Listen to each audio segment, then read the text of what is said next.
Everybody get your popcorn. Episode 5 of The Ultimatum Queer Love premiered on May 31st, and I was glued to the screen.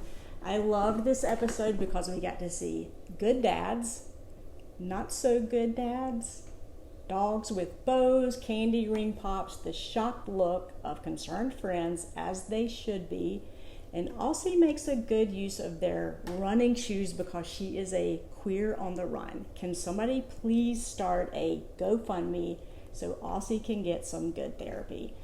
So let's just jump right in. Now, first of all, surely Netflix knew what they were doing with that camera view of Xander's neck with that massive lipstick mark. Wow, I was like, is that a hickey? And I had to look closer, and I was so relieved that it wasn't. It was just huge. And by the way, my name is Catherine Sloan. I've been a licensed therapist for 20 years. I have a wonderful wife and 4 kids, and I hope I can help some of you just understand the issues that are coming up in this show. Now, Xander and Yoli are continuing down this path of being completely infatuated with each other. They are calling it love, but really it's just infatuation. This is the brain getting hits of dopamine, and it's literally like being on drugs.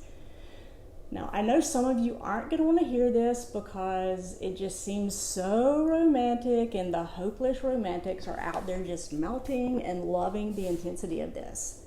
But Yoli even admits in this episode that she falls in and out of love really quickly.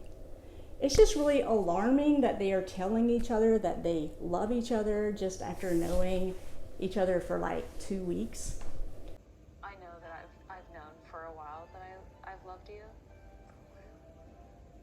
which is weird and scary.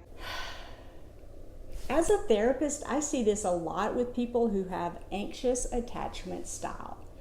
And since Xander and Yoli both have this anxious attachment style, it makes their connection super intense and fast. There's no one there to put the brakes on to say, this is moving too fast. If either of them had secure attachment style or even an avoidant attachment style, this would not be happening so quickly, and I want everybody watching to know that. So anxious attachment style just means that there is a strong fear of abandonment, and these types of people can get attached to others very quickly. They will often cling and attach as soon as they can. They fear being alone. There's often excessive worrying about the relationship. These are the types of people who are checking their phone every 5 minutes for a text and get nervous when there's too much space or time away from their partners. There's also this feeling of panic and jealousy when they sense their partner is distancing from them, even if it's just imagined. These types of relationships can work out okay as long as there is insight and knowledge of this dynamic as it's playing out, but there can also be a lot of drama, tears, and anxiety. At the end of this episode, we see Yoli saying, I'm scared of Vanessa getting her claws into you, and she should be scared. This is a real concern because people with narcissistic traits can turn on the charm, and it is intoxicating. I'm expecting some huge love bombing from Vanessa, and I don't think Xander is going to be able to resist it. We will see, but at least Xander knows how it feels to get this type of attention, and I'm sure this experience has changed Xander in some huge way. Now, moving on to Lexi and Mal. Lexi is just obsessed with hating Vanessa, and Mal is just getting super annoyed with her talking about Vanessa all the time. And usually when we are obsessed or annoyed with someone this much, it says more about us than the other person, right? So there's something going on here. It could be that Lexi sees herself in Vanessa in some way and is really triggered by it. She keeps saying that Vanessa is on the show for the wrong reason, but maybe she is too. I'm just saying. Then we get to meet Mal's friend Elisa Alicia, and she's so amazing. I loved her shocked expression. She's just not impressed with what's going on in this situation. When they talk about Lexi's age, there's this really funny scene. Here it is. So how old are you now? 24 years old? For 1 month? Oh, that's a cute red flag. Waving in the... Now, onto our track star Aussie and their trial wife, Mildred. Aussie is 42 years old. They are non-binary. I'm just going to say that Aussie needs to buy some super glue and glue their feet to the ground. We see what should have been a simple discussion with Mildred turn into an argument for no good reason, and you can just feel the anxiety turn up in Aussie. It's obvious that Aussie's nervous system gets overwhelmed. Their fight, flight, freeze response is triggered, and they can't sit in this discomfort. From a therapeutic perspective, what's happening internally with Aussie is in these interactions is their heart rate is going up, there's shallow and quick breathing, and probably sweaty palms. And although Aussie appears calm on the outside, on the inside, we know they are flooded with feelings. Sometimes people can have anxiety attacks in these situations. We say that the alarm system is going off in the body, but really there's no danger. It's just trauma stuck in the body, and it's like a false alarm. In therapy, we also call this emotional dysregulation. It's when the nervous system goes into fight or flight or freeze mode too quickly when there's really no threat. Now, this can be caused by childhood trauma, which I'm guessing is the case with Aussie. I'm sure we will learn more about this later. So Aussie puts their track shoes on and runs away, and I'll show you a clip of that. No, you're not. And I think... I mean, you're just showing that you, like, run away from these, like... Okay, if that's what you just call run it. away from everything all the time. Sure. It's madness. If that's what you want to... Aussie is gone for 12 hours, then comes back to pack up their stuff faster than I've ever seen anybody pack. My intuition is that they have packed and left hundreds of times, so there's been a lot of practice doing this. The interesting thing is that right now, Aussie doesn't seem to have insight into their avoidant behavior, yet says they need to put their mental health first, and that's why they're leaving. So my question to Aussie would be, are you checking into a mental health clinic to get intensive therapy or what? Because that's what they need. It takes a lot of therapy to work through these types of trauma issues, but they do have solutions, so there's hope.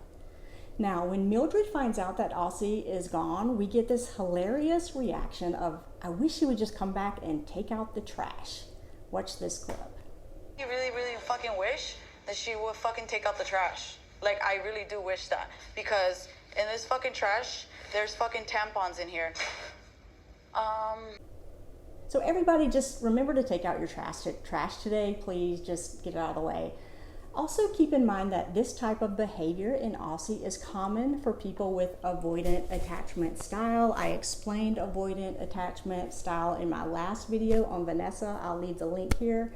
Aussie has the same attachment style as Vanessa, but Aussie doesn't seem to be a narcissist. They just have the same attachment wounds from childhood.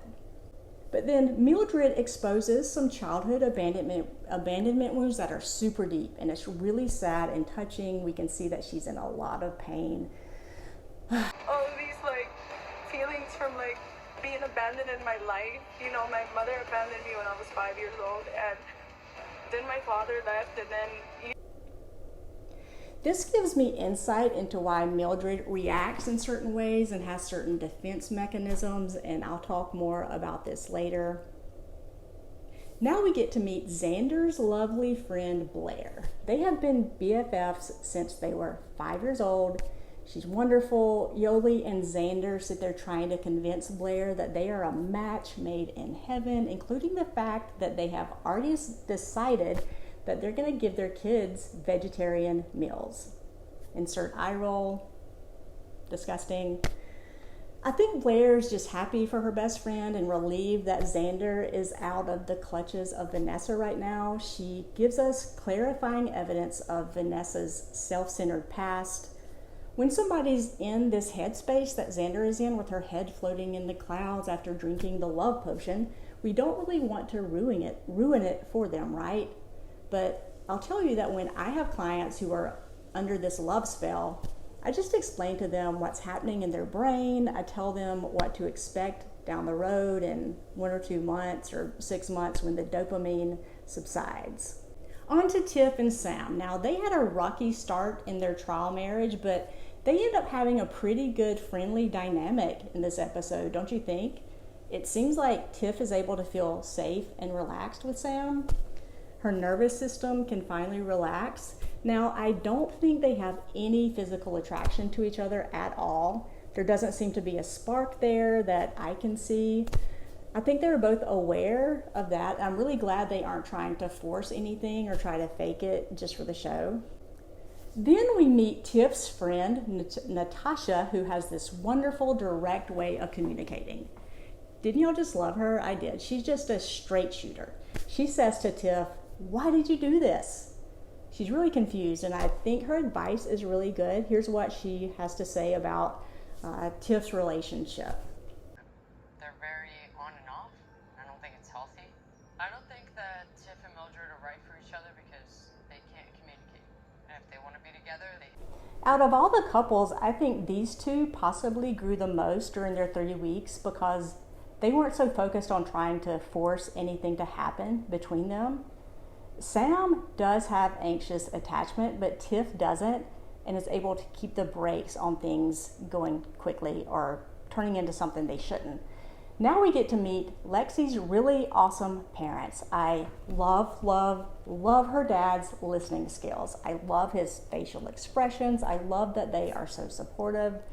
They let her talk and they don't interrupt her. We all need to learn these listening skills. And did you see her dad's face and body come alive when Lexi mentions the dynamics of this love triangle? He's like, oh, drama. He gets really perky. I'll show you the clip. Ex-girlfriend. Yeah. Oh, yeah. Oh my gosh. All three of you are intertwined. Yeah. Welcome to the queer female experience. Well, that means...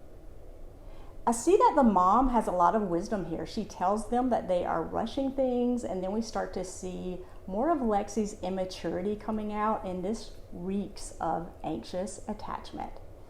It's too much, too fast. Lexi is saying here that she is actually willing to get engaged to someone she has only known for like 2 weeks. That's insane. It's not smart at all. I bet her mom goes home and takes a couple of Xanax. Just saying. On Lexi and Mal's last night together, Lexi says that she thinks Mal is one of her soulmates. She feels like they have something really special. She says she doesn't want their time.